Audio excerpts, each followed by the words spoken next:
राज्य बड़ा जल्दी लागू होगा मुख्यमंत्री बस सेवा महालिया ने जीवार आसबार करें स्कूल पिला स्कूल ड्रप आउट अटकावार दिगे इटा सहायता करबा बोली कहिछन परिवहन मंत्री विभूति भूषण जेना स्कूल और गणशिक्षा विभाग और परिवहन विभाग भितर ए बाबदे कथा ही सारी छे इथिलागी चिट्ठी भिल करा जाइछे बड़ा जल्दी सेवा कार्यकारी हेबा स्कूल और गणशिक्षा विभाग किछि मात्रा ने खर्चा भरना करबे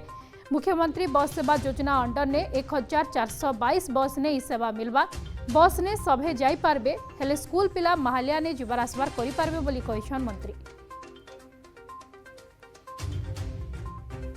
स्कूल एंड गणशिक्षा विभाग द्वारा सहित आम विभाग आलोचना सरी एवं जो कथा माननीय मुख्यमंत्री मध्य कही स्कूल पिला मानकु मुख्यमंत्री बस सेवा रिहाती दबा संपूर्ण रिहातीर व्यवस्था ताकू चिट्ठी भी हो सारी शीघ्र शीघ्र कार्यकारी हम आमर विभाग को आउ क्षति न हब एवं स्कूल और गणशिक्षा विभाग मध्य तार भरणा करने गोटे प्रकार नेगोसिएशन होती एवं तार आधार पिला माने सुविधा पाइबे आमर मुख्यमंत्री बस सेवा सुविधा समस्त परिवहन सेवा जोगाई दिया।